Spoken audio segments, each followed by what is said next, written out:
Everyone, that's what's happening in my ears. Welcome to the KDrama Coffee Break. Hold, please. I apologize. I was all set for this great intro, Caitlin, and I forgot to turn the audio off on the YouTube feed. Take two. Hi, everyone. Welcome to the KDrama Coffee Break. We are the KThree. I'm Jen. We've got Caitlin with us today. Caitlin, how are you doing today? I'm good. I'm good. Excellent.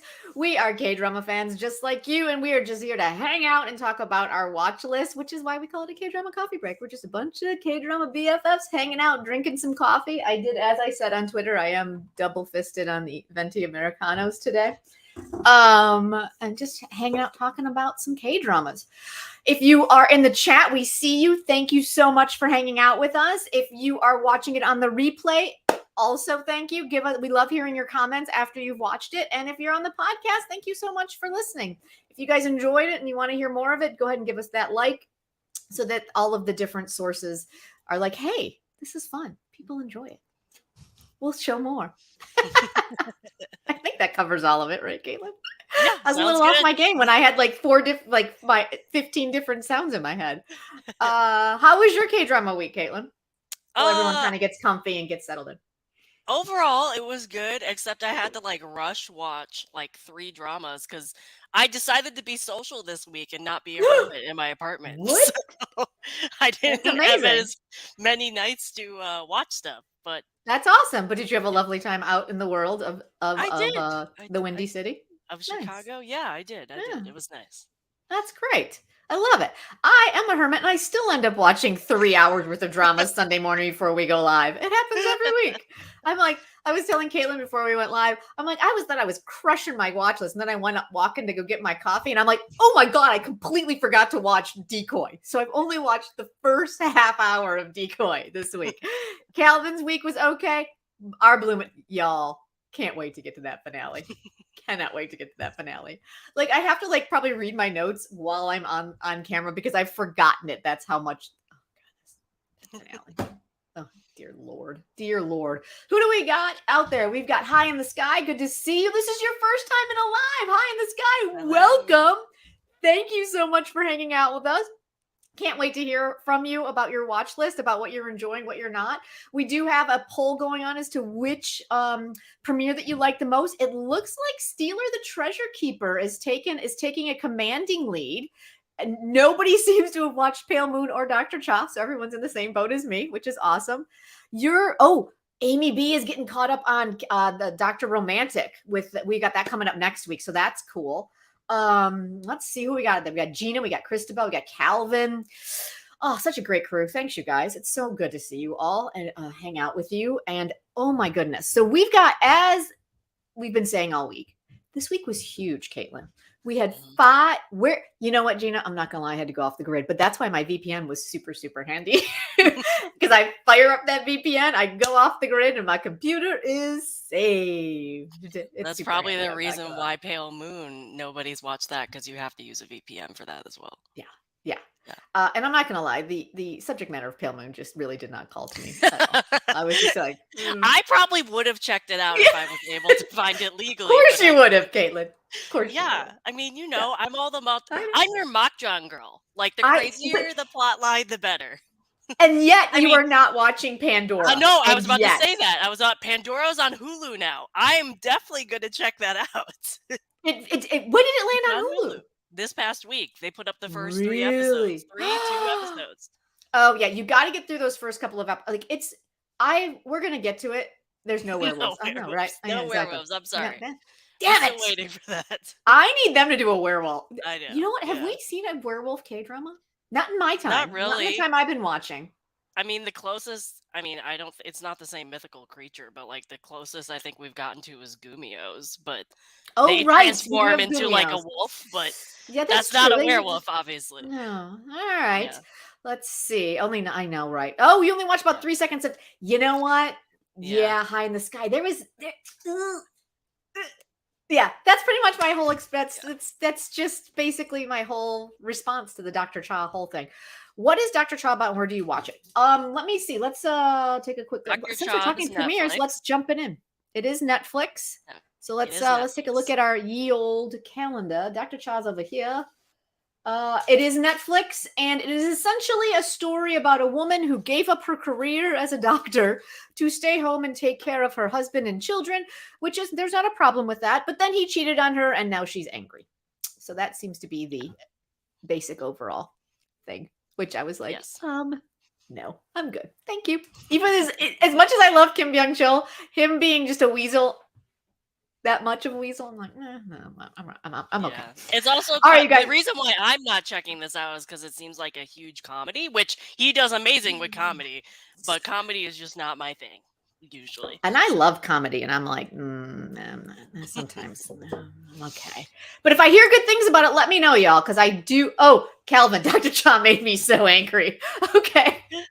All right. Well, Calvin and I seem over the years, I've noticed that Calvin and I often have the same, like we have very similar tastes. So if it made Calvin that angry, it probably is not going to be one that I'm going to enjoy. So thank you, Calvin, for that. I appreciate that. Are we ready to get started with the premieres we did watch? You guys want to jump in? Let's take a look real quick at which premieres we had. So let's just do this. So we'll take a look at the premieres we had this week. And this is our calendar that we have for our sponsors over on Ko-fi. It's just $3 a month, and you get access to this, and we love it. I was in the middle of Treasure Keeper when we came on. I'm not sold yet. Christabel, I'm in the same boat. Absolutely. So Christabel has called down the gauntlet of Treasure Keeper. So let's talk about Treasure Keeper. Steeler the Treasure Keeper, okay? So this is the one. This is our cast. Let's just do this. So this is our main cast. We got Ju-won, who is our boy from, and I didn't realize this, Alice, which does not bode well for me. I was like, picked it. Oh, right. Steeler on the fence. And this is what I wrote about it. Like I jumped in and I was like I kind of was digging it. It was like kind of like reading a comic book. I was enjoying it. Duck8296, it's so good to see you again. We haven't seen you in a while. It's good to see you. Alice is your fave, Marco. I know. So you might enjoy this one. I'm enjoying the trio. I'm enjoying the crew. I'm enjoying the fact that this woman, we got another hacker Ajima with Lee Chung-ja. She's like this, techie lady she's like the Q and the hacker Ajima, and she's a lot of fun. But my biggest note was this. I don't hate it. I don't love it. It's a super fun concept, but it's super clunky in execution. And that's my problem, y'all. So I might give it a couple more episodes, but nothing really, the concept grabbed me. The fun of it grabbed me. But the way they executed it, it was just kind of like, I didn't care. By the time it was over, I was like, Ju-won is our boy from Bridal Mask, which is Bridal Mask is an amazing drama. Is it? Okay. It's so good. Okay. I haven't watched it in years. I should probably do a rewatch, but he's so good at it. That's the drama that made me love Ju-won. Okay. I might have to watch this one. We were not actually recommending Alice. In case I apologize. Yeah. That's what I heard. I heard it described as the Korean Deadpool. That's what I heard it described as. Do not judge me. I apologize. I have not seen Deadpool. I don't know why I haven't seen Deadpool, because I love Ryan Reynolds so much, but I've not watched Deadpool. His outfit is very Deadpool-esque. So yeah. Okay. Bridal Mask was amazing. I heard it was Bridal Mask on the caricature. So I've seen Deadpool. So seeing as it was described, and then seeing like the trailer and how Ju-won's character is when he's in like his black getup. That's Deadpool, like the humor, like how the humor about it, how he kind of goes about his mannerisms. That's Deadpool. Okay, and I did. Probably not as raunchy as Deadpool, but it's right. See, maybe that I love raunchy, so I wish they'd be a little more raunchy. I feel like everyone we have met in the first 2 episodes need a backstory to understand why they do what they do. Yeah, Christabel, it was just like I said, it was just super clunky. It was the villain is fantastic, right? So it's this dude who walks in, he's selling these Chosen coins, right? With holes in them. So clearly they were like probably strung on a necklace or something, because they all have these holes. They're all these 1400-year-old coins that he's trying to get. And you think this guy the one main villain, Mr. Yang, rolls in on his like Bond villain wheelchair into the thing because he's going to kill this guy for his coins. And this guy's like he's like this businessman who's all like nerdy and this. And then he's like, how did you walk in here without a weapon? And he just kind of laughs and pulls his pen out of his pocket and proceeds to pressure point kill 15 people without even like breaking a sweat. So it was right. I know the kids were great. You knew as soon as the kids didn't get any money for that coin, though, that we were like, oh, someone's coming after that coin. It's happening.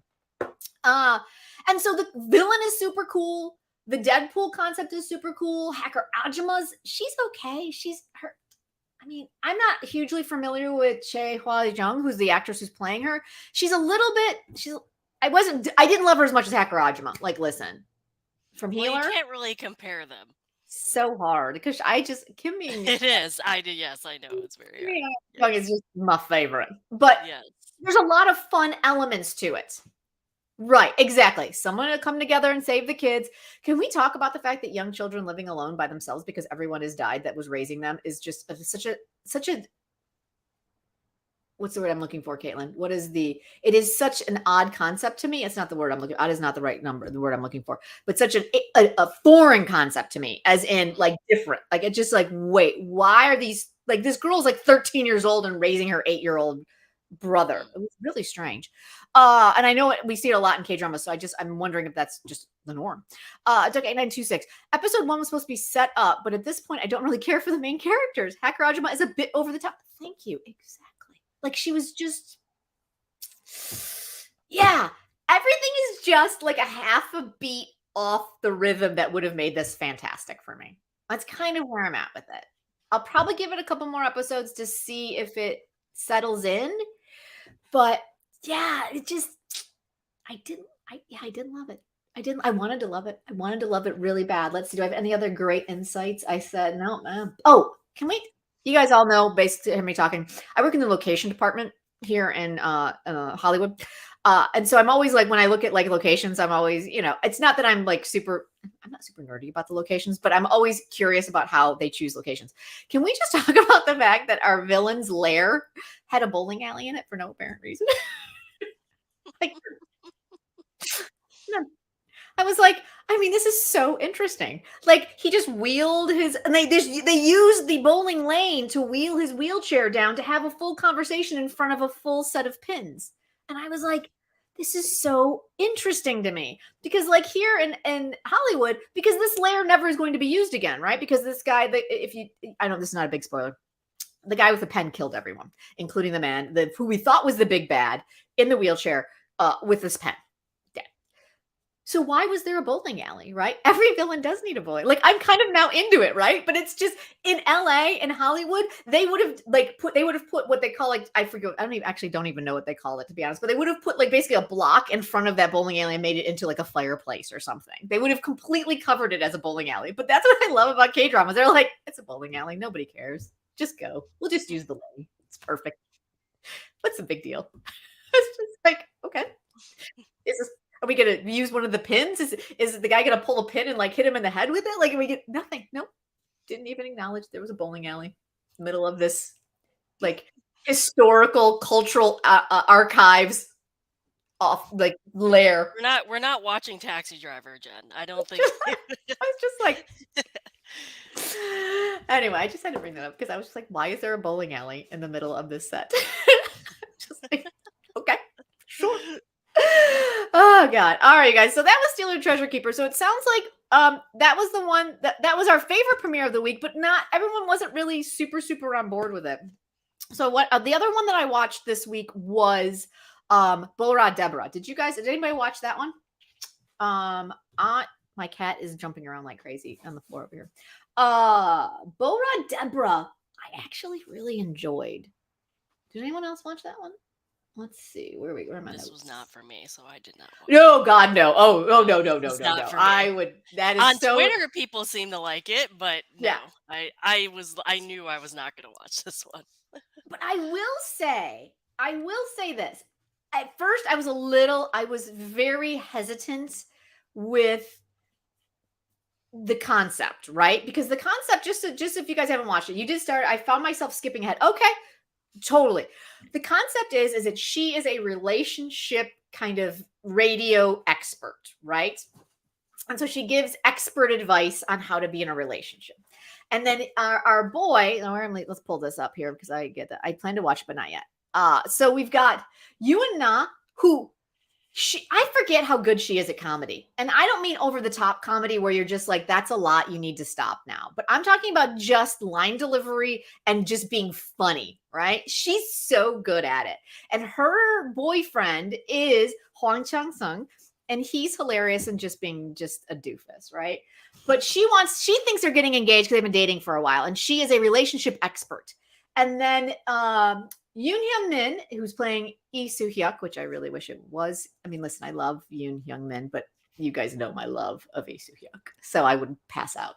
And so he is an editor at a book at a publisher, right? And so this is his boss over here, Jo Sang-wook, and he wants to get our girl Yeonbora's new book on their shelves, okay?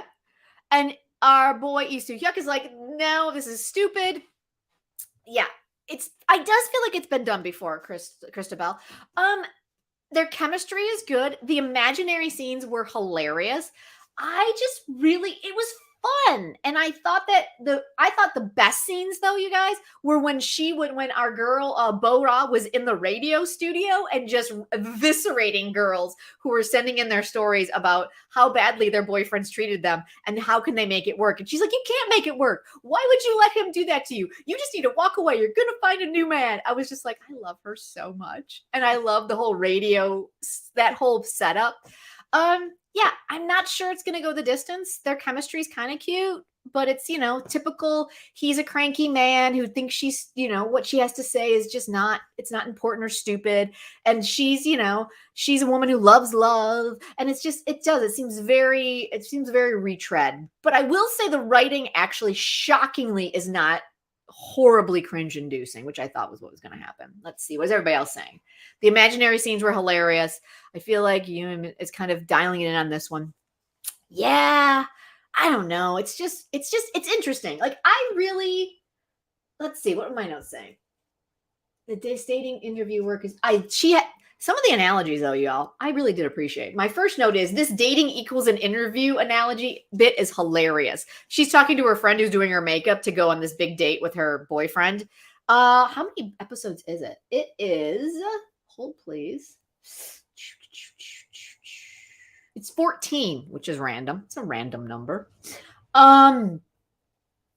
She's having this conversation with her friend who basically is like, why does no one love me? And why does all my boyfriends run away? And so Yoon has this amazing voiceover and explains to her why all of her boyfriends leave. And it's about basically equating dating with getting a job interview. And she's like, you are the company that he wants to join. And so you interview him and he likes you. And it was just so great. And she goes on this whole thing and it's all this flashback of how clingy the girlfriend becomes once she gets the boyfriend.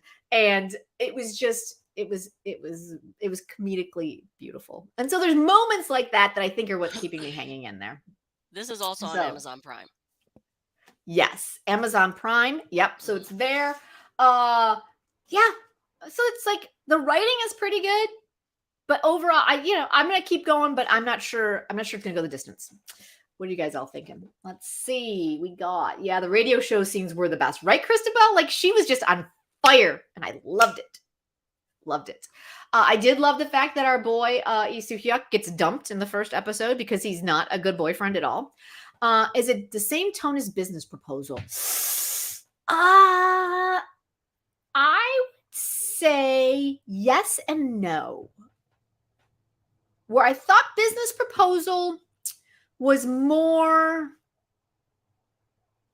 I think it's probably pretty similar. I actually thought the writing in This one in Bo Ra Deborah is actually in this, I don't know how to explain it, but it's smarter. Like you can tell that they are trying to say something, which is interesting. Where I did feel like Business Proposal was more of just your standard rom-com-y setup, right? And it was hilarious. It was very well written. It was a very good comedy. But I feel like Bo Ra Deborah is kind of doing more of that. It's doing more of that, looking at relationships through the lens of a romantic comedy, of how people expect relationships to become. So does that make sense? I'm not sure. Does that make sense, Caitlin and mine? Yeah. Yeah. Okay. I'm trying to, yeah. But it's definitely in the same tone as enjoyable, like fun. Like I thought it was really fun. I thought it was a really fun 2 episodes. Whether I'm going to stick with it, well, it's a whole nother story. But I enjoyed the first 2 episodes for sure. All right, let's take a look at just quickly, because I don't think anyone else watched them, but these were the other 2 premieres that we had this week. We had Pale Moon. Did anyone watch Pale Moon? Anyone? I don't think so. And we had Oh, I forgot QUEENMAKER on that list. I apologize, y'all. I completely forgot about it, which tells you how interested I was in watching it. Did you watch QUEENMAKER, Caitlin? No. I mean, again, the only thing that would have drawn me to it was the actor who played the villain. Okay. I'm not a political drama watcher person. Okay. And then Dr. Cha. And I feel like everyone kind of raged about the Dr. Cha thing. And we kind of started with that. So I think that's our premieres, right, you guys? Mm-hmm. Does anybody have any final words on premieres before we move on? And you can always jump in. Yeah, I'll know that. But anybody got a big thing they need to like get off their chest about any premieres that we were just talking about? All right. Let us move on to QUEENMAKER isn't bad, but not a home run, but a solid show. Okay. Thank you, Calvin. Excellent. All right. Because my premieres might, Pale Moon. Yeah, that's kind of one that's off the radar a little bit. I love beefs, Marco. Marco, I can barely keep up with the television shows that are actually made in Korea, let alone the shows here in the States. But I'm glad you enjoyed Beef. That's great. You're killing me, Marco. You are killing me. Pale Moon. We aren't sure what the streamer is. I think you got to go off. You got to go off grid for that one. Yeah. Let's pull Bo Ra Deborah off here. There we go. Okay, there we go. What is happening? Oof, technology, y'all. This one tells the story of a bank contract employee who accidentally touches a customer's money and irreversibly deviates from their normal daily life, which seems like a really broad synopsis. Well, if you look at the tags underneath it. Oh, yeah. Bank setting, bank teller female lead, married female lead, embezzlement, miniseries adapted from a novel, investigation suspect. They are giving us nothing. Yeah. Nothing. So, yeah. Anyway, yeah. Vague mock jock. Yeah. Just a vague mock jock. Exactly. Just no craziness will ensue. I'm already deep down the Pandora. According to the trailer, according to the trailer, she starts embezzling money. She has a Nuna romance with we don't know who, an employee or a college student. We're not sure. Right. And she has a cheating husband. That's pretty much what the trailer showed us. And again, that tells me nothing. Why do I want to give this show any time out of my time? So I did not watch it. I'm waiting if someone tells me it's amazing, I might jump on it. But oh my God, you guys, hilarious. My cat's like staring at me like through here. He's just like, what are you doing? I'm like, hello.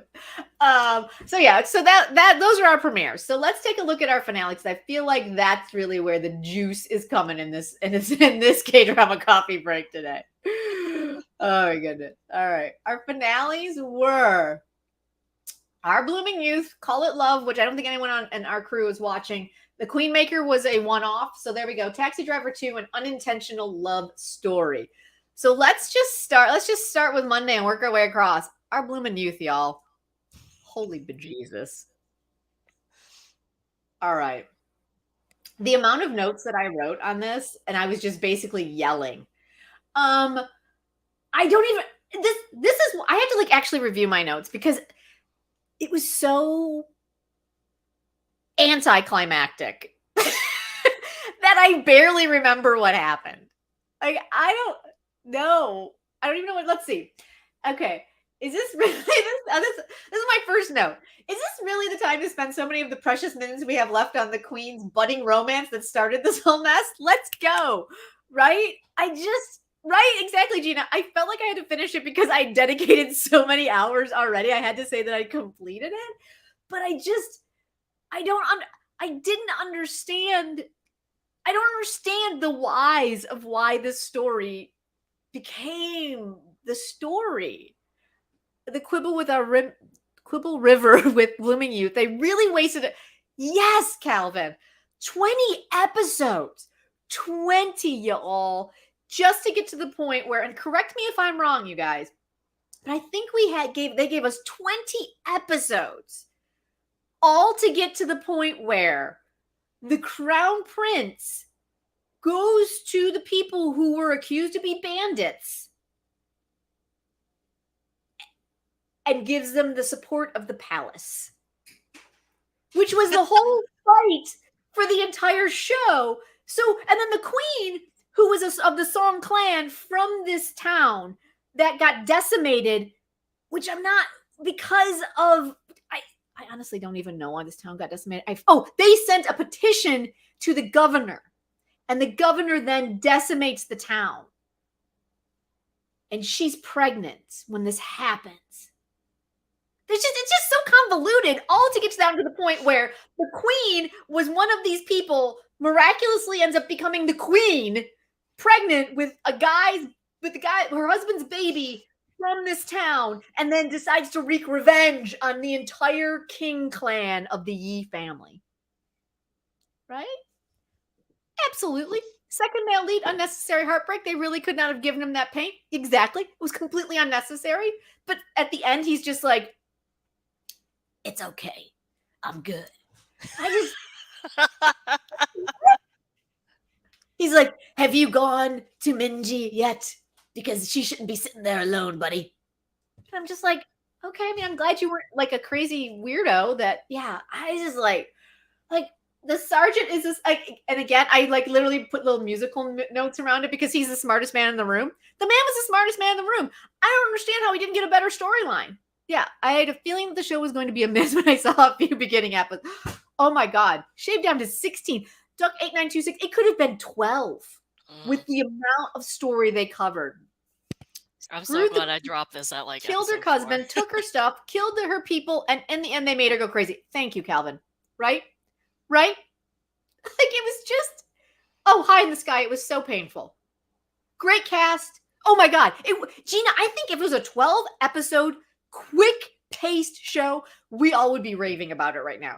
Because the story was there. The actors were there. There was a lot of exactly. There was just, it was essentially a revenge story from the Queen, whose family and townspeople have been decimated because what she thought was the king didn't support her. And then she finds out, like, this revenge plan, like, just was really badly executed. She doesn't find out until, like, 10 years later that it wasn't the king that did this, but it was her uncle that set everything up. Like, what have you been doing for 10 years? Being the queen. Like, you have access, lady. Like, figure this shit out. Let's make some moves. Instead, she just basically... And she didn't even kill off the first crown prince. She just wants to get rid of the second crown prince. It's like, what is happening? Like, what is going on? Right? Yeah, right? And he waited a year to go talk to her? She does need the Glory Revenge School, Marco. That's a really good point. She could have tore it up with a Glory Revenge School. So yeah, it was just, let's see, what other nuggets do I have in my notes here? Oh, the poor soul. Yeah, everybody. Let's see.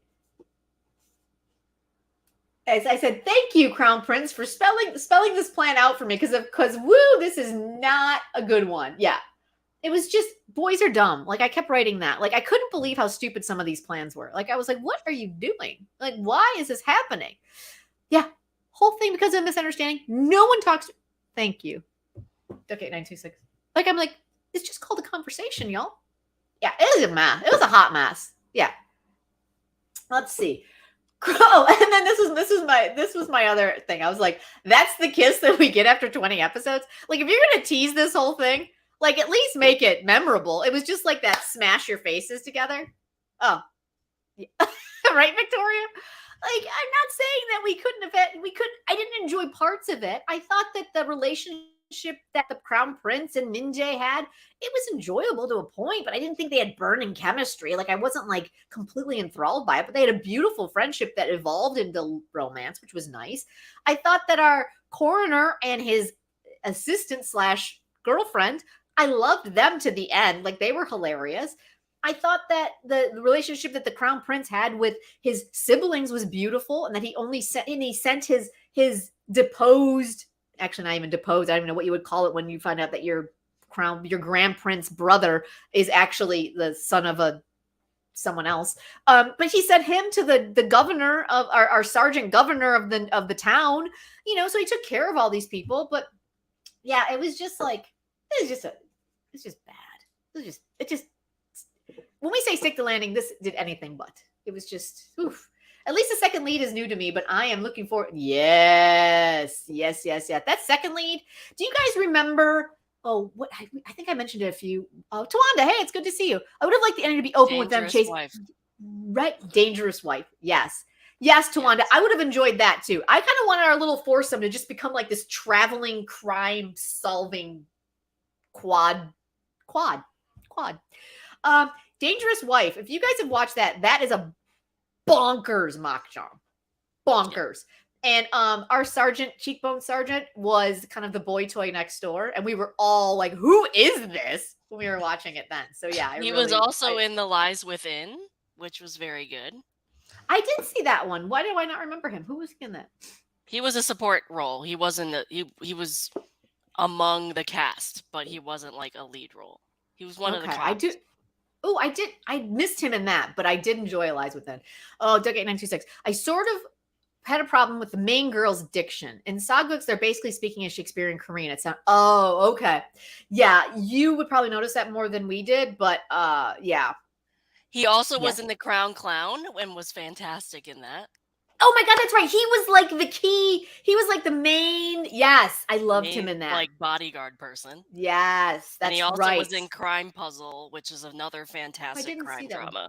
That was 2021. Fantastic crime drama. Basically, you can go down a Sergeant Rabbit hole and see some really good dramas. Basically. Yeah. He won't be a main force, but he's really he was in The Guest, so yeah, of course. I loved The Guest. Akildo! Oh my God. Love that one so much. Oh, he does need a lead role, though. He's been a lot of like second male leads and support roles. He's done fantastic in all of them. But yeah, he does need a lead role. Yeah, it is time. All right. So I think we've spent enough time basically saying our blooming youth did not stick the landing. Thank you, our blooming youth. And moving on. All right. Nobody really watched Call It Love. And then we've got QUEENMAKER. No. Okay. Let's Caitlin, I know you love unintentional romance so much. So let us know, how did it end? Did it stick the landing? I saw on Twitter. I saw on Twitter that you gave it a 9 out of 10. Oh yeah, it stuck the landing. I had only like one thing I did not like about it. So I saved last week's episodes because remember I only saw that 1-minute clip on Twitter and cried, so I had to cry again this week. That scene, I need behind the scenes of that breakup scene. Like, it was heartbreaking between the two of them. Like, it was ridiculous. And they acted it so well. So and it did happen in episode 8. So like episode 7 was them being all like lovey-dovey, both of them. And then episode 8 was the breakup. And it was the breakup, but also Taejun, the Cha Se-won's character, he like contacted the company. He signed the contract for him anyway. He got his position back. Like, even though he was like heartbroken and like just devastated by this betrayal, he still like was a nice guy and like made sure that he got his job back and whatever, even though he was miserable in this job. So episode 9, we get a save scene, which is like the thing. So episode 9, he's working at this company, Gong Chan's character, and he basically is like, I will do whatever I can to get in the vicinity of Taejun at all times, and to tell him I am not, like, I did not intentionally. So here's where the title comes in. So we have intentional betrayal and heartbreak, which was Taejun's boyfriend, like ex-boyfriend. And then we have unintentional betrayal, which was Gong Chan's betrayal, because he didn't anticipate falling in love. He didn't anticipate the whole shenanigans, whatever. So he unintentionally hurt this guy and had an unintentional love story with Taejun. So that's where the whole thing came into play. Nice. So he is like, basically does what Taejun did when he was trying to figure out his feelings, but the opposite. So he was always in the vicinity of Taejun, but letting him have space, but also letting him know, like, he's not giving up on him. He's going to be there. You will understand that I am not your ex-boyfriend. I did not use you intentionally. I will be there for you when you come around. Oh, how lovely. So then episode 9 happens, and he basically decides he intentionally gets himself assigned to a project that Taejun is working on. So he has to go and get like a contract signed or something. So he travels out to like the workshop, and so Taejun had this like other student / teacher helping him out with his kiln and like making sure, as one does. And I wasn't quite sure what his illness was. Apparently he like just drank a lot and, I don't know, didn't hydrate or something. I don't know. So he gets sick and he faints and he knocks over a bunch of logs, and Gong Chan's character is standing there and dives over him and gets hit with the logs. So that's true. That doesn't say true love. I don't know what does. So Taejun comes out and finds him injured and like freaks out, and they both take him to the hospital and whatever. And you can obviously tell he still cares about him. Yes. So then they kind of start, and at the breakup scene in episode 8, Taejun tells Gong Chan, like, if you had come clean to me, I probably would have forgiven you. But the fact that I gave you the chance and you still didn't take it because you were scared of what happens, that like just put more threw more salt on the wound. So basically, they again are just working in the vicinity, try to have like Gong Chan tries to have conversations in episode 9. He kind of shuts him out. And then Gong Chan walks out of the building and sees Taejun with his ex-boyfriend getting into a cab. And there's this misunderstanding where Gong Chan's like, okay, now I'm mad at you because you obviously have forgiven your ex-boyfriend, and why aren't you forgiving me? So he kind of goes off the radar. He's supposed to have this meeting, and he doesn't answer his phone, especially when Taejun is calling or whatever. And he finally picks up at the end of episode 9, and Taejun like freaks out. He's like in this meeting, and he stands up after constantly calling him.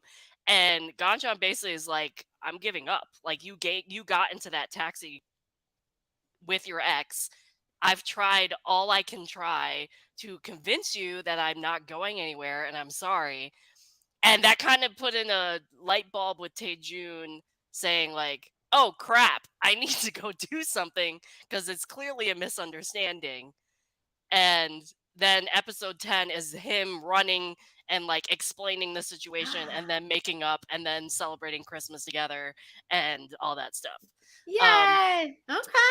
So the only thing, hang on real quick, Caitlin. We had a question here. High in the Sky is saying they still need to find a Korean BL that they actually like. And then Gina very rightly recommends Semantic Error.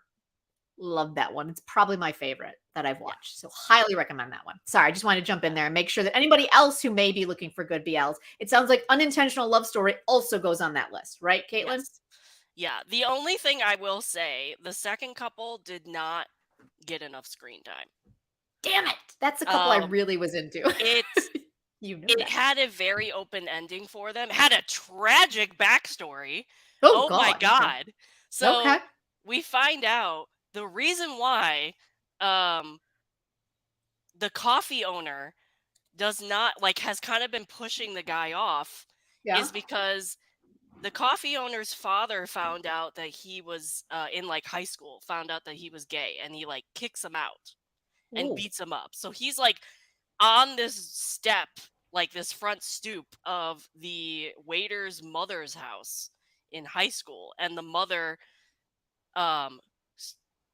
comes up and is just I'll take you in, I'll take care of you, I'll support you, win for good Korean mothers here. Right. But that also caused him to not want to be with her son because he didn't want to harm the relationship that he had with the mother. So that's why he's kind of been pushing off. But Won Tae-min's character does not give up. There was this comedic scene in the episode 10 where he overhears the coffee shop owner talking with somebody else about going to Spain and how he loves the Spanish language and how he loves the Spanish accent. And Won Tae-min, the next scene, you see him avidly studying something and you don't know what it is. And the coffee shop owner walks up and is like, "Oh my god, I'm so proud of you. You're studying for the GEDs, whatever." And Won Tae-min's looks up and starts speaking to him in Spanish. Nice. And the coffee shop owner's like, "What are you doing?" And he's answers him in Spanish again. That's awesome. And he just keeps telling, and they're at the Christmas dinner, and he keeps Won Tae-min keeps "Do I have to learn Spanish now? What am I?" So, and then at the very end, you get and then at the Christmas dinner, Won Tae-min, his character, every time the coffee shop owner puts down a wine glass, Won Tae-min will pick it up and drink from the same, the exact same spot that the coffee shop owner drank from because he's kissing him. And because he can't get a kiss from the person that he likes. And then at the very end, we get a back hug, but that's pretty much it. We don't get confirmation there. Maybe together. Semantic Error, we will get a season 2. Yeah, I'm really hoping we'll get a season 2 and see their whole relationship kind of flourish even more. Maybe even have that be based off of it. But it's not a sad ending for them. Right. It's just very open-ended. It's you don't know where it's going. I'm actually okay with that. That's awesome. Yeah. All right. But it was I loved it. It was one of my top. Good. It joins Blooming and Semantic Error for me in my top 5. Okay. I apologize. Every week I said I was going to watch it. And I think I told you this before we went live. I'm always I'll get to it. I'm going to watch it because I have to watch it off grid, right? So I have to I'm in my Roku and I'm hitting the Viki and the Cocoa and all the things that can be on my Roku, right? And I'm I'll watch that later. Mm-hmm. And I always, because it's shorter, right? But then I forget that I'm so behind that it's still 3 hours of television. And I'm oh shit, I'm out of time. But I am going to watch it because you've had such good things to say about it. But Chaseon's acting was... Yeah. I mean, all of their acting was great. But great. Oh, I'm so glad to hear that. really... I mean, I went into this drama loving him, but he really stood out. Oh, that's great. But even let me just say too, if you like a good coat... fashion show. I love a good coat. Yeah. You even get Ganchan and good-looking turtlenecks and coats by the end of this drama. It's just a coat fashion show. I love a good coat fashion show. It's fantastic. And also, let me just say, and then we had a really, really nice confrontation with the ex-boyfriend in episode 10 with Ganchan. Not even Chaseon, but Ganchan. Oh, okay. Because he was a jerk to the very end. A jerk. All right, it sounds very, very fun. I can't wait to dive into it. And I'm going to be able to binge the whole thing. It's going to be fantastic. I did watch the first 2 episodes. I need to watch the rest of them. All right, you guys. So let's dive into, and if you have not already heard, the Taxi Driver finale. Taxi Driver's already been renewed for a season 3. Yep. And I'm so excited. Oh my god. Oh my god. I mean, the ratings, it was 20% plus on the ratings. It does not surprise me. But did you see that episode 15 was like in the toilet with ratings? Like their ratings dropped like a stone. And then the finale was like, it just rose from the ashes. Phoenix. Like, I was like, what is happening with this show? All right, is anyone? The 8926 is also excited. So excited for season 3. Am I the only person that is just hoping that Shin Jae-ha's character actually was not dead? I mean, okay. I'm gonna start from the back and we're gonna work our way through. I have so many notes. Oh my god. All right. First and foremost, you all know my love of Shin Jae-ha of this show, right? So I apologize. Oh yes, I should probably just say, if you've not watched the finale and you do not want to be spoiled, spoilers ahoy. We're talking the finale. If you want to leave, tap out now. But we are about to talk Taxi Driver 2. Caitlin, this was listen. Dr. Chi actually on Twitter said this, and I have to agree with her. My level of my ability to suspend my disbelief was starting to wane by the end of season 2.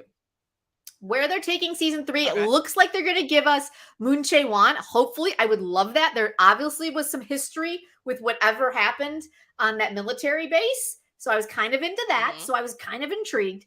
But here's my biggest quibble with Taxi Driver 2. You had this amazing character, and I'm going with the Shin Jae situation. This amazing character that came in as a puppy taxi driver / villain that we kind of only touched on for episodes.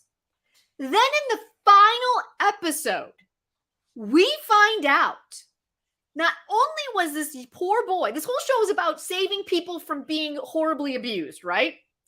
This poor boy not only was trafficked, but then was so manipulated that he killed his own father who was looking for him. How was this not a bigger story point? I was really bummed out that was not a bigger story point. And there was a bit more redemption available for this poor child.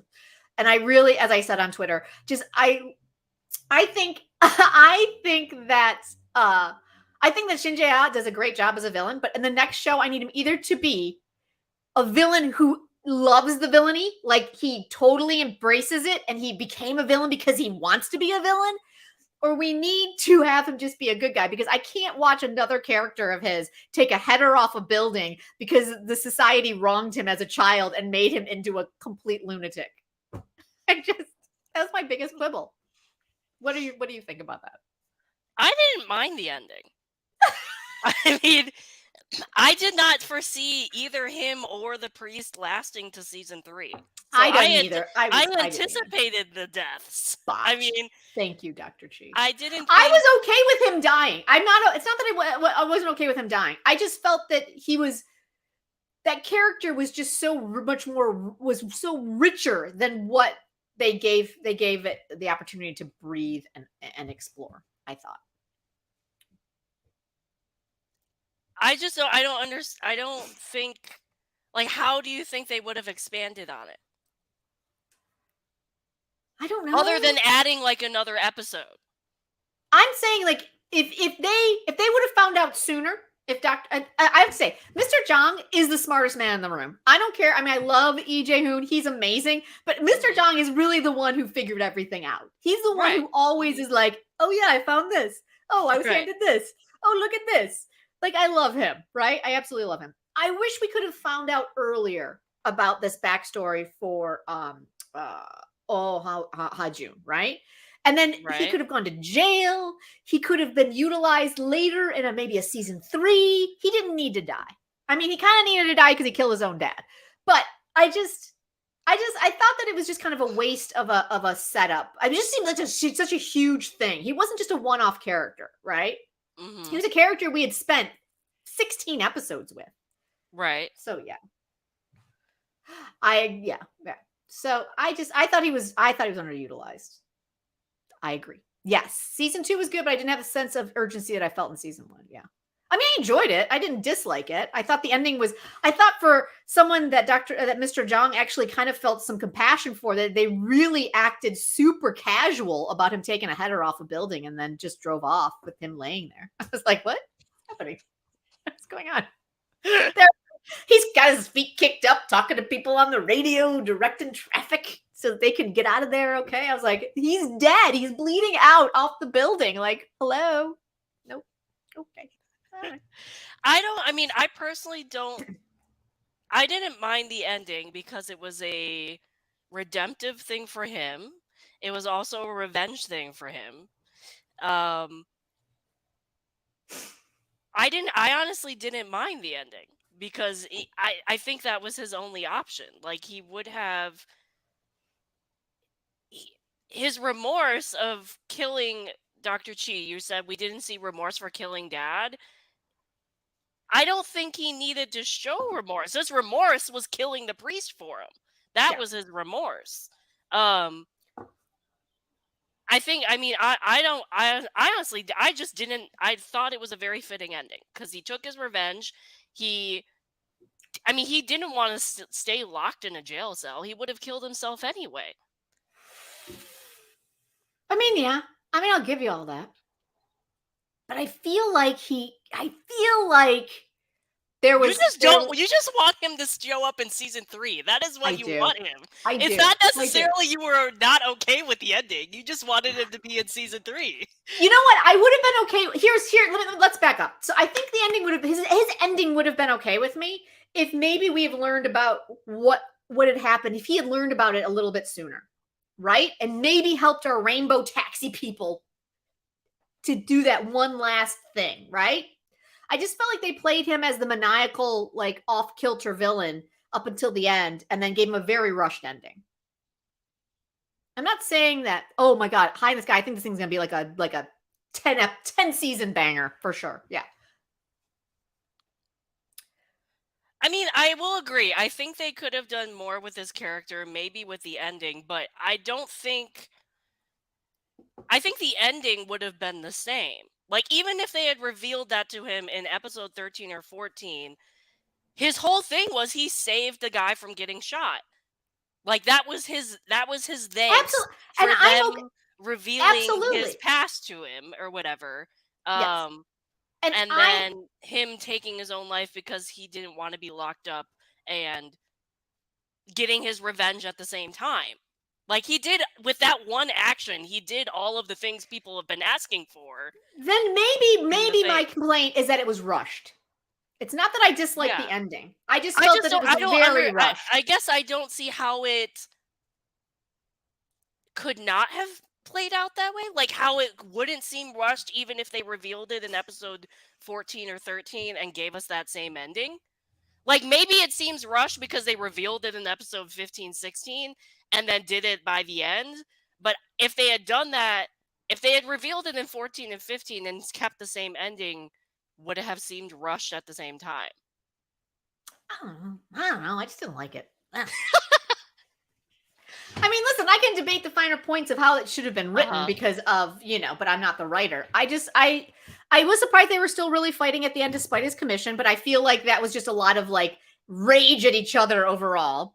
I felt like it was a missed opportunity. And to deceive the priest to come into the cage. That as well. That was the whole reason. He had to lose so that the priest would come into the cage and that would happen, right? Mm-hmm. I don't know, Caitlin. I felt like they set him up for more of a redemptive arc. And then it got a little wonky there. Yeah. The PPL is borderline killing the show for me. The PPL is amazing. Oh my God. Oh my God. Hi, this guy. Have you seen, speaking of PPL, the best PPL that I've seen in a while? It was on Pandora. And it was the longest shot of this shot of Starbucks instant coffee.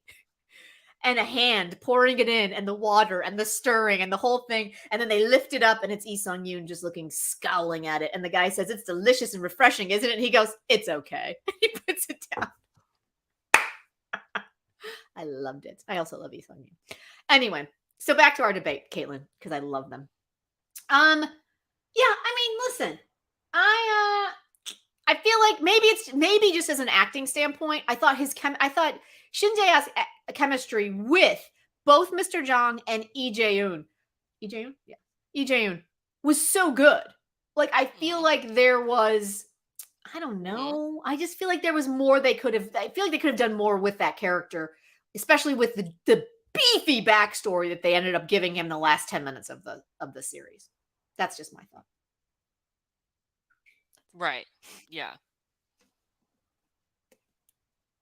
I mean, I think the only other option, if he hadn't dove off this thing, he would have ended up like everybody else who was in that church. Right. No, I know. And left in a jail cell with nobody. He could have been a consultant. He can be a consultant in season 3, and Mr. John can go visit him. Honestly, though, I think he had too many sins. I don't think you want him just in season 3. He had too many sins. There was no way he was going to be in way too many. Way too many. And I'm not saying he didn't. I'm just saying I feel like it was a missed opportunity. I think if they would have taken off maybe 4 of those murders, he would have been redeemable. Yes. Yeah. And can I just say, okay, I don't want to change the subject yet. No. Let me know when I can change the subject, because I need to gush about my crush. Is it Taxi Driver? Yeah. Oh, go. We haven't mentioned this. What? My crush, my original K-drama crush, showed up at the end. Kim Soo-yeon. Oh, you know what? I don't know her at all, but she looked fucking amazing. Oh my god, right? She's amazing. She was in Penthouse. She's like one of the lead actresses in Penthouse. She's gonna come. She's gonna show up in the new Tale of Nine Tails 1. Oh, that's right. That's right. I did see that. She's our new lead in that. That's gonna be great. He proves that this whole taxi thing is like a global operation, because she was in Japan when she got called. So, but is it a global operation, or did she just stop being the driver and move to Japan? I mean, the man had like 9 full phones. He did have a bunch of cell phones. I'm assuming either, she might have been retired and moved to Japan, or she just handles the Japanese territory. I want her in season 3. That is I want her in season 3. I want her in season 3. I would love to see more of her. As I said, the Moon Jae-won, I'm very intrigued by what their backstory is, because she obviously, as I feel like Moon Jae-won does really, really well, she like told an entire backstory of emotional entanglement in like one salute. She's so good. Right. And he just walked right past her, so I'm really looking into that. The cameos were great.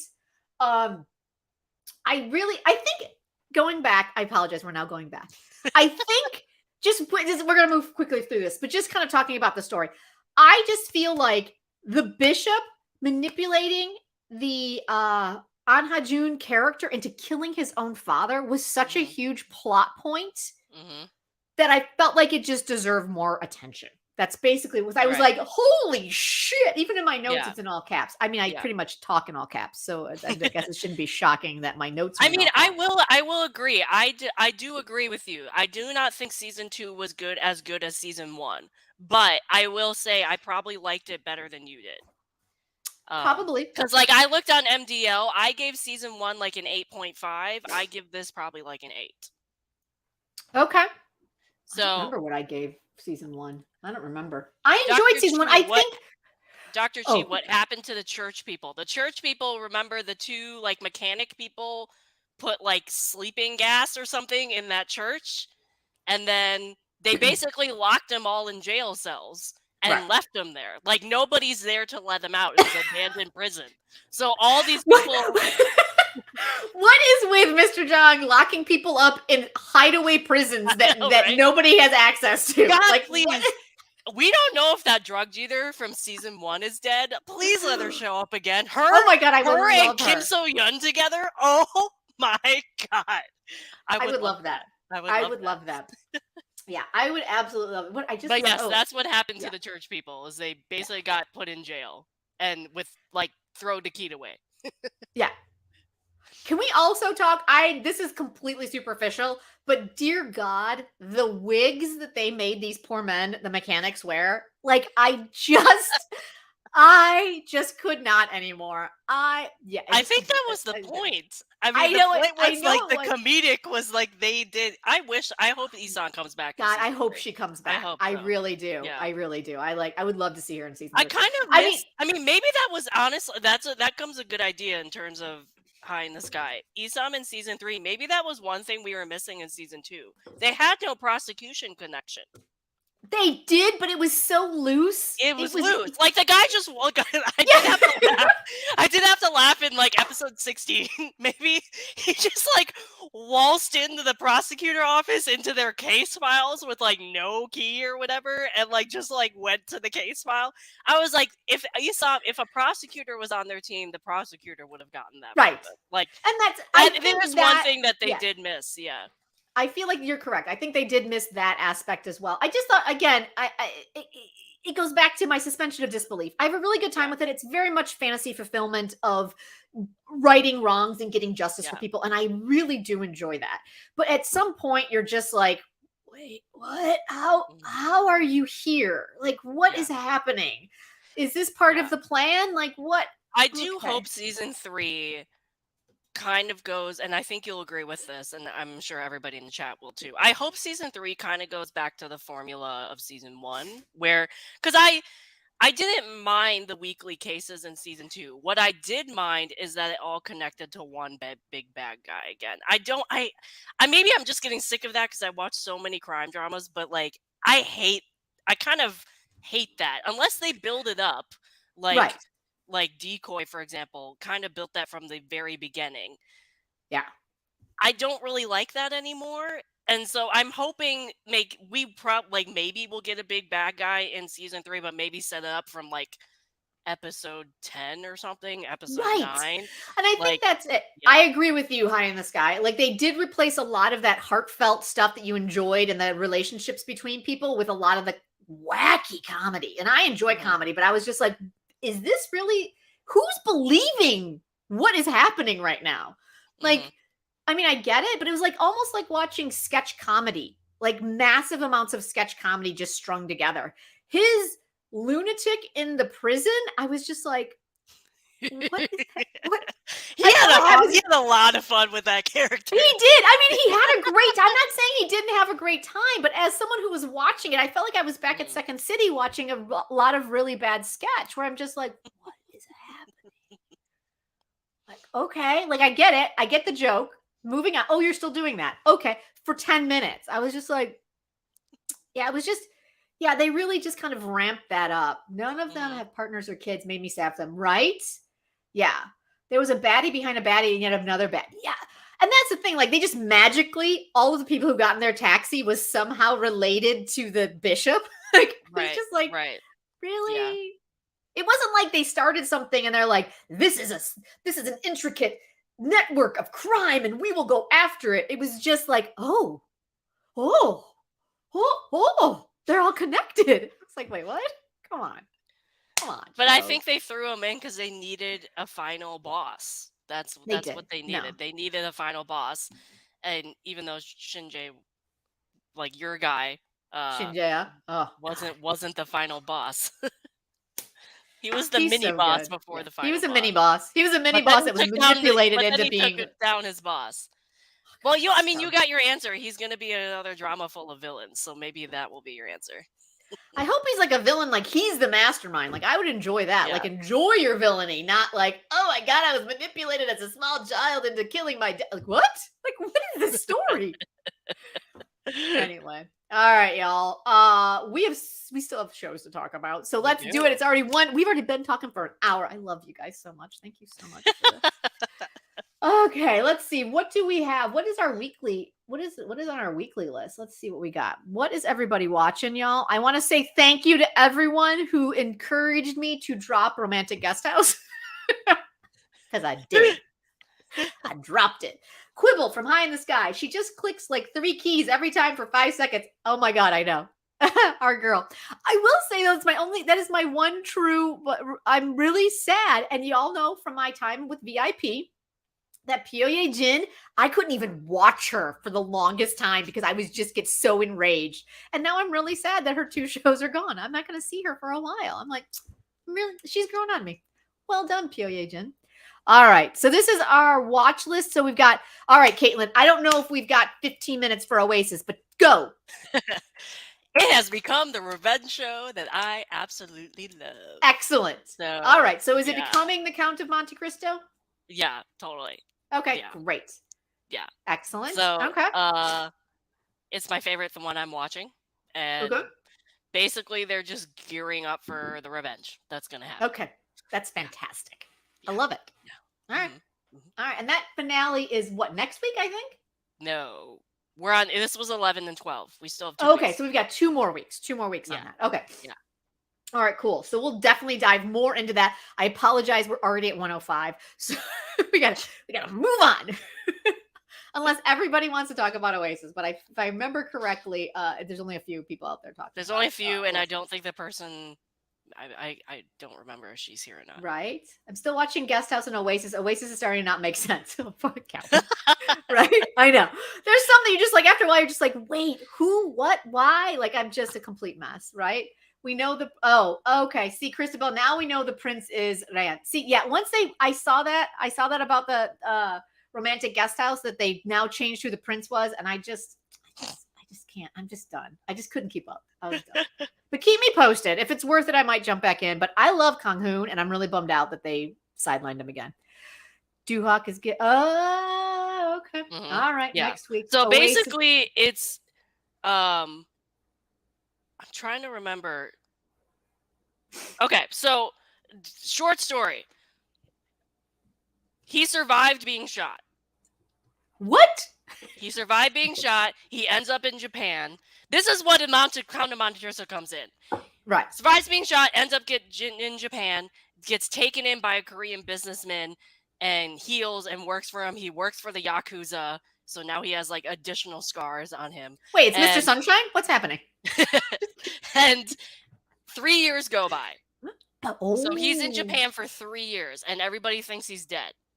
So he eventually makes his way back to Korea. No one knows he's alive. Oh, it's totally the Count of Monte Cristo. Yeah, totally. And he's working for this businessman in Korea. So he has a ton of money now. Like, not a ton, but he has money. And he starts like buying up these properties for this businessman. And the businessman, I'm not sure if he knows his whole backstory, but he saved his butt multiple times in Japan. So he's like, just go be my person and you can go back to Korea. So he shows up in Korea. He walks into this. So his 3 like ex-gangster people went to prison again and came out and decided to start their restaurant. So he walks into a restaurant and it's his 3 gangster buddies cooking up a storm. He sits down and he like makes this like demand, like comedic demand of like, I'm going to buy your restaurant and you guys are going to work for me. And like, they turn around ready to beat him up. And then he like, is like, it's me. So they have a really nice and like reunion and everything. But he literally like, he doesn't show up to the prosecutor, best friend guy. He doesn't show up to his ex-girlfriend. They are and also, yes to the girl, because after 3 years she is still rejecting the best friend. Oh, good. Okay. So well done. So the big reveal, the big huge thing that happened in terms of drama wise was the grieving mother, Doohak's mother, gets drunk, and because she's now drinking a lot, and tells I'm blanking on her name. The girlfriend, the main girl. I want to say Shin Jae-ah, and I know it's not true. She tells him that Chul Wong is her son. Solana. Thank you. Junction. Yeah, her character's named Junction. She tells Junction that Chul Woon, the best friend prosecutor, is her son in a drunken thing. And then like the next day, like plays it off like she was drunk or whatever, but basically Junction knows now.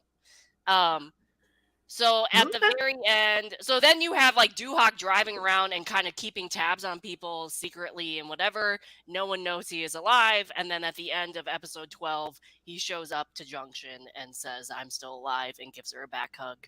And hey, babe. Everything like that. And also Chobun is still a tool. Yes, Marco. Okay. Yes, he is still a tool. So yeah, pretty much built up to be a revenge. And everybody's in it to help with the revenge at the end. And this is totally Count of Monte Cristo. And I'm nice. All right, we got 4 episodes to see it all happen. If he bricks him into a wall, then we're really gonna. Ooh, yeah. All right, girlfriend does it right. Exactly, Dr. Cheese. We know. And how the mother told Junction that. And we saw this in the trailer, but how the mother told Junction is like she asked her to marry Chulwung because she was like, he's my only kid left. I want him to be happy. That's pretty much what she said. So, and then the mother, the prosecutor best friend mother is still a crazy person, and just like she needs. I hope her ending is satisfying because she deserves everything coming at her. Maybe she'll take a header off a building. Just I honestly hope. I mean, I think these could go 2 ways. It could go the Count of Monte Cristo way, where they kind of the Duhawk does little shenanigans in the background, and they kind of destroy themselves or destroy the friends themselves, like through not his own doing at all. But then we see in the preview that he finds out that his father was murdered by the spy guy. So in the preview, he like kidnapped the spy guy and has a gun to his head. So I don't know if he's going to murder the spy guy himself, but I am still loving it. It's still my favorite drama I'm watching. Excellent. I'm in it to win it. So yes, it's Count of Monte Cristo. It's the Count of Monte Cristo all the way, and I'm here for it. Excellent. I feel like that is calling a lot of us. We're like, is that it? Okay, I'm in. I love it. All right, guys. So let's talk about Joseon Lawyer. I thought this week's was, I don't know. I didn't dislike it. Why? Oh, I'm trying, y'all. I'm trying to click the calendar on my main page because my brain. All right. So Joseon Lawyer. As we all know, we got these 2 kids, these 4 kids, really. We learned more, and I wrote in my notes, Caitlin, are you watching Chosen Attorney? You are not. I am, but I have not seen this week's episodes. I feel like you were the one to call this one a few weeks back. These 2 are betrothed. Oh, yeah, but she's like, you, buddy, your dad killed my dad. I'm out. Pretend you don't know me. Right. I felt like I really feel like these 2 episodes this week were more about giving us a little bit more backstory on everybody. So it was satisfying. I love our girls. I love the women in this one. Is he messing up the revenge yet? I mean, he's always kind of stumbling. I'm not going to lie. His revenge is not great. It's not a great, well thought out plan. I think Marco was asking about the minister's son, not. Oh, gotcha. Okay. Not the Joseon attorney. Unless I could be wrong. I could be misinterpreting. We have revenge everywhere, Caitlin. Every show we're watching has revenge in some capacity. Glory Revenge School. Right. We're going to send them all to Glory Revenge School. Duhawk is doing the Glory Revenge School justice so far. Okay. There you go. That's good. Again, I have not seen the Glory yet. Oh my God, Caitlin. I know. God. It's just sitting right there. It's calling for you. I need things off my watch list first. Oh my goodness. There were, oh my God. I am going totally back to Taxi Driver real quick because I have to shout out this line, which made me laugh so hard when Mr. Jong was sitting at the table and he was like sitting over his food and he asked the guy to cut his food for him. He's like, because I'm old. And he's like pretending to shake. Yeah. I was like, what is happening? I did the same thing. And I'm like, what? And then he beat the hell out of him. I was just like, oh, Mr. John, I love you so much. Right, Dr. Chi, like I'm kind of looking forward to like RA DEBORAH just because there's no revenge in it. I mean, it's kind of revenge because they're probably going to want to get revenge on their exes, but I'm just like, I need like a non life or death revenge story in my watch list very soon.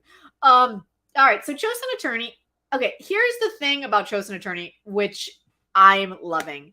These 2, I would want an executioner like that, right? Yes. Their chemistry is so good. And I love watching Udaong and Bona together. And so I got the phone as the escape. Oh my god, we're still talking about Tracks Forever. But yes, when he was just like, that's too many. He does pretend to do like the moves in the corner. And he's like, oh yeah, no, that's too many. I can't I can't fight that. And I'm just like, this man is my favorite man ever. I love him so much. He's so good. But I also wanted to see, like, it was like, okay, 9 is too many. I was like, how many could he have fought if it wasn't 9? He's 1. I'm so old. That was great. But yes, but Joseon Attorney, their chemistry is really, I think, what's keeping me going, and the comedy is keeping me going. Like, this is a really good romantic comedy. Obviously, there's a ton of tragic backstory, which is, getting a little like, good lord, the case this week, God, dark. The woman like killed this woman, the chatty woman, with a hoe and stabbed her like 10 times. I mean, did she deserve it? Yes, because she's awful. But I think we're also starting to see the cracks in Kang Han-soo's revenge story, where he's like, this is not as satisfying as I was hoping. What is happening? Like, what? This was my whole purpose in life, and it's not. But he's starting to fall for our girl, our princess. And so I've really kind of enjoyed that. And that's really it. Like, they just have great chemistry. He's got the chemistry between all the main 4 is really, I'm loving it. The fact that the women are jumping on horses and like saving the boys, I also am loving. I'm just really enjoying the found family that's occurring. So that's, I think, what's happening. But story-wise, I just don't feel like we learned a little bit more about the backstory. We learned that Kang Han-soo has a sister that got married off very young before everything happened, and so she's in another town and he hasn't seen her in forever. She knows nothing about her parents. We learned that Bona's character, the princess, is actually engaged to, let's pull this up, is actually engaged to the Yuji Sun character. And he's obviously, I think we learned last week, he's her anonymous benefactor. So we did that. We also learned, we are still discovering that Yuji Se is still into his pottery. And he's breaking a lot of his pottery, and evil as crap, like the most evil. Yeah, which I feel like that actor plays evil all the time. All the time. Like, he's always like cacklingly evil. It right? also seems he's always playing him evil in the Joseon era dramas. He is well suited for evil Joseon era. I have not seen him playing evil or good in a modern drama in a very long time. Oh my God. Right? Yeah. Let's see. I also saw on Twitter that the Emperor might be connected to Woo Do-won's character. Oh, like he was the reason, which I'm hoping that's not the case, but he was the reason for his family or something. I apologize. This dude was he was the father in My Liberation Notes. That's why he looks familiar. The evil guy? Yeah, evil guy was the father in My Liberation. I didn't watch Liberation Notes. So. Oh yeah, he was also in Beyond Evil, but I don't remember who he played in Beyond Evil. He was he is a time traveler. He was the captain of the station that he got exiled to. Oh, right. Yeah. Right. Okay. Let's see. It's the beard, right? The beard, those evil beards that they always are wearing. Yeah, we just kind of are getting a little bit, it's getting the fuller story. We know that our 2 guys, they've been friends since they were children. So that's where that connection is. And why isn't he listed as, anyway, sometimes I don't understand how they list these characters. Oh my God. It's Kang Hyun-oh. They have him listed as Kim Ji-oh, Ji-sun's bodyguard, helper, and warrior. There's a lot going on there. But yeah, so I mean, we got their friends. We found out that they've been friends forever.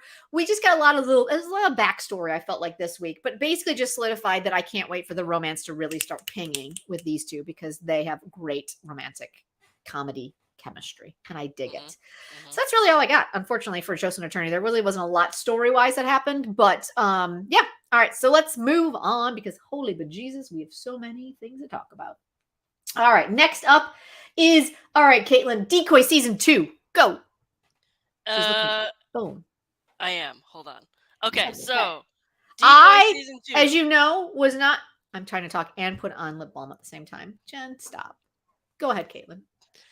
Oh, go ahead. Oh no, I'm doing this. Okay. All right. Well, in that should be episode 3 and 4. Yep. Not 1 and 2, but 3 and 4. Oh, oops. My apologies. Marco, can you change that? Thank you. It's 3 and 4. I caught the first half of episode 3. Yes. I did not catch all of episode 3, but I caught the first half, and I felt like the biggest piece of information they've ever dropped in the last 10 episodes they dropped in the first 30 minutes of episode 3. Yes. Her mom has been dead the entire time, and she's just having she's having a mental breakdown. Yep. Like, yes. Show. I loved how that was revealed. It was amazing, wasn't it? How that was revealed. Did you have any idea? No, not at all. I was like, oh my God. What? Yeah. Yeah, it was nuts. And it sounded like it was like pretty much close to when her dad died. Like, right. Yeah. Yeah. It sounds like dad went up in a ball of flame, and then mom was like, the guilt was too much, and like just took a header off a building. Yeah. Yeah. It's like, whoa. Whoa. I was not ready for that at all. Right. Right. It was a really good reveal. Did they reveal any other big juicy things in these 2 episodes? Because I'm about to I mean, they just reveal that the main guy is a badass, the main cop guy. I love him so much. I do. I really like him. They did also kind of reveal a decoy, like why it might be called.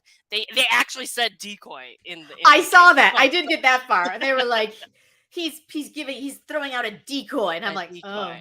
So that would I mean, the rest of the drama was a lot of backstory in terms of what happened with the main evil guy in China, like what happened after he went back to China or what escaped to China with the secretary.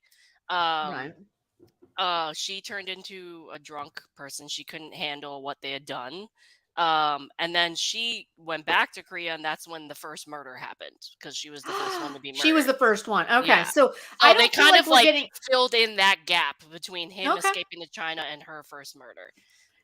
So are we getting any closer to finding out who actually is killing all these people? No, that's going to be revealed in 5 and 6. I mean, we definitely have a face now. We do have a face. Oh, we know what the face. But we don't recognize them. We have no idea who this dude is, unless I'm forgetting something. But like, we have a face. We also know some people did see his face. So so there was the scene where, like, when she was murdered, the secretary, there was the guy who died by fake suicide. He was actually murdered. The prison, the college students. The college students that came out of prison. So when he got picked up from prison, he got picked up by one of the cops. Right. And the cop was like, okay, I'm going to take you to this town. You're going to get a job there. You're going to start a new life. And he was all, okay, I'll go do that. And he was like, but we have to make a stop first. And it happened to be this woman's apartment building. And he was like, you need to go drop this package off at the door. That's all you need to do. Like, that's it. So then he comes back. At first, when he walked in, I was like, oh my God, he's going to be set up by something. Like, whatever. Or they're going to blow the building or something. That didn't happen. So he comes back in and he's like, okay, we're ready to go. And he's like, no. The cop is like, no, we're going to wait a little bit. There's somebody else. And then comes this guy covered in, like, absolutely covered in blood, stepping into this van. And he pulls off his mask, and it's a guy that I didn't recognize. So, big reveal. Who are you? But he was the guy. He murdered the secretary in that building. So he was the hitman or whoever. It was clear somebody had hired him to do it. Yeah. And they finally revealed who was actually killing this person. But it was very clear he's a hitman. Like, it's very clear he was hired to do it. He hired to kill. Yeah. Okay. We also find out why they were hired, like, they've been killing these people. Oh, okay, good. The reason on why they're killing these co-conspirators is because the main cult guy, back in the day, before they went to China, was melting down gold, whatever they collected, into these gold bars. Right. And he hid them somewhere. Oh. And no one knows where they are. So One, they were trying to get that information out of the co-conspirators, which didn't happen because they killed them eventually. But two, they were killing them to get the guy back in Korea so they could get to him themselves. Okay, I did see that part. I didn't see that up to that, but I did see that the big part of it was like, they said if we brought No back, we would stop all this stuff. I did see that. Yeah. Okay. So we found out the reason why they're killing. They found out who was killing him. It's very clear he's a hitman, and very clear he was hired to do it. So we just now we need to know who hired him to do it. Yeah. Okay. We got this really cool chase scene. Because now, essentially, what has happened at the end is the cult guy who's in Korea is now being under, like, he's in a safe house. Okay. With the cops. The cops now are protecting him because they've, like, now realized he's going to get killed. Because there was this whole car chase scene and kidnapping scene and all this stuff. The other thing, the reason why I'm saying it was a badass move by the main top guy is the decoy, when they said, like, oh, it's a decoy, he said, I think it was the end of episode 3, he had his journalist person, after she had that breakdown and they had that whole conversation afterwards, they team up now. So now they're working together. And he's like, I believe this cult guy, SangYoon,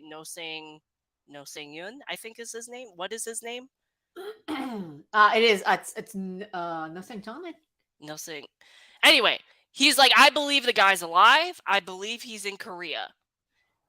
We need to draw him out somehow. So I saw that. The journalist person go to this shady telephone place, pay a guy, and they sent multiple text messages to multiple important people, like the commissioner, the prosecutor, commissioner, and that got them to all come to the police station at the commissioner's office, all in one room, and the cult guy walked into the police station to meet them. Saw him just casually stroll in. Okay, so I'm okay. Yeah, it is. It's no Sangchan. So cop guy is like, okay, he's in the building. We need to we need to identify him. We need to make sure he's absolutely this guy. So he's like, I don't even care if I'm fired or beaten up the next day. I'm waltzing into this room. And he waltzes into this commissioner's office with like 3 very important people, plus the cult guy who's facing a window and not like looking very old. And so he's like, keeps asking him, are you this guy? And of course he's like answering him in Chinese and saying, I don't know. I almost thought he was going to say, well, I know Chinese too because I was a prosecutor. Right. I'm super smart. Yeah. He didn't do that. Okay. But what he did do is he confirmed that it wasn't the cult guy. But he walks out and his other buddy, like cops, are like, okay, well, that didn't help. And he's like, no, it did, because the 3 guys sitting on the couch were very nervous. They confirmed it for us. Right. Yeah. So they basically tailed everybody as they left the police station, which is when the whole car chase and the whole kidnapping thing happened. So at the very end, we basically have them sitting in a safe house, which, again, he brought him to one of the murder victims' houses as a safe house. So he was like, yeah, we're gonna protect you, but you're gonna rot here in the place that one of your people were murdered. Right. So yeah. Okay, and he asked like why he was there, and the episode ends with, I am here to get my revenge. And I'm like, wait, what revenge are you trying to get? Right. So yeah. So yeah, a lot was actually revealed, but also not a lot was revealed at the same time, because we know there's a hitman and we don't know who hired him. Okay. So, yeah. All right, you guys. Oh my God, we're already at an hour and a half. So let's just roll right into our open forum. Excellent. I'm just gonna give my shout out to my Pandora. I always want to say behind the music. It is not behind the music. It is Pandora beneath the paradise. Thank you. Like, what is it called? This show is bonkers. It's not really that good. It makes no sense. Everyone is hysterical, but Lee SangYoon, what is it with all of my favorites in the last like 6 months have all been evil? Like, all of my favorites have taken an evil role, but Lee SangYoon as an evil chaebol, I didn't know I needed it this much. He's so good at it. I love it so much. So if you're looking for just a bonkers makjang, I would definitely jump into that. All right, you guys. Yes, say High no in the more, Sky. Jen. Say more and more. Right? Say more and more, or say no more? I said say no more. Oh yeah, no. You're gonna yeah. I'm gonna love it. It's completely bonkers. Like the amount of story that they throw at us every episode, you're just like, that's absurd. That's ridiculous. That's stupid. But then SangYoon walks in and says something, and I'm like, yes, I will keep watching. High in the Sky, yes. So many dark dramas and so little rom-coms this year. So yeah, Beef is a great show. All 10 episodes are under 40 minutes. It's fantastic. Calvin, Marco, once again, promoting the Beef. Oh, goodness. All under 40 minutes. Really? Maybe I will jump on that one. But villains are so delicious. I do love villains, Duck8926. They're so good. Villains are amazing. And actually, almost any actor out there will say they love playing villains more than anything else because they get to do like these amazing villainous things. It's fantastic that you know, you're not going to get in trouble for because you're not doing it in real life. Caitlin, is there anything else that you're watching? Because that's pretty much my list. What else has everybody got out there? Calvin's watching Beef. Marco's watching Beef. I did not watch Eighth Sense this week. I plan on catch up next week, but that's pretty much all I'm watching in terms of K-dramas right now. All right, nice. All right, you guys. So it looks like the 90s music is so much good. It is. It really is. Notice a lot of K-dramas are revenge dramas. What? Yeah, next week. Let's take a look at our... If there's nothing else, oh wait, Amy B is like all for the hospital shows. She is excited for Dr. Romantic, which is coming up in like 2 weeks. I can't wait for that one. It's going to be exciting. And the Gore and Duty After School, which is coming up. I heard a rumor that's going to be on Hulu. Duty After School or Dr. Romantic? No, I heard a rumor Dr. Romantic 3 is going to be on Hulu. Oh, that'd be handy. Because right now we've got nothing. Dr. Chi also like Beef a lot. All right. Cool. Dr. Romantic, April 28th, by the way. Yes, that is in 2 weeks, y'all. 2 weeks. We got that starting. All right, guys, let's take a look at what we got next week. It's actually a much lighter week. Look at that. It's beautiful. It's beauteous. Everything's watching dark stuff like I need a rom-com, right? You know what, High in the Sky? Check out RA DEBORAH. It's pretty sweet. You might enjoy that one. You'll get a rom-com this week. No, I don't think so. Family the Unbreakable Bond, is that a rom-com? That's a rom-com. That is totally a trailer rom-com. That's the one with the reunion of the spy and the family wife. That trailer looks so comedic. Well, yeah, but they're already married. They could still be it looks like they're okay. I don't even know. I'm not even gonna watch it, but. Oh wait, I got the wrong link in there. My apologies, you guys. Hold please. Hold please. Family. Let me pull this down. Oh, I wouldn't say it's a rom-com. If that one goes full dark, I'm gonna cry. Maybe it's not a rom-com, but it's definitely going to be a comedy. It's definitely a comedy, for sure. It's definitely a comedy. That I'll give you. I think it's a family comedy. Anyway, maybe there's a serial. Shush, Amy B. No serial killers in RA DEBORAH. No. I'll be so sad. Let's see what else. Family. Yep, we got family coming up. So we'll just tap out. I gotta update the link. I apologize, you guys. I don't have that correct. So Family the Unbreakable Bond.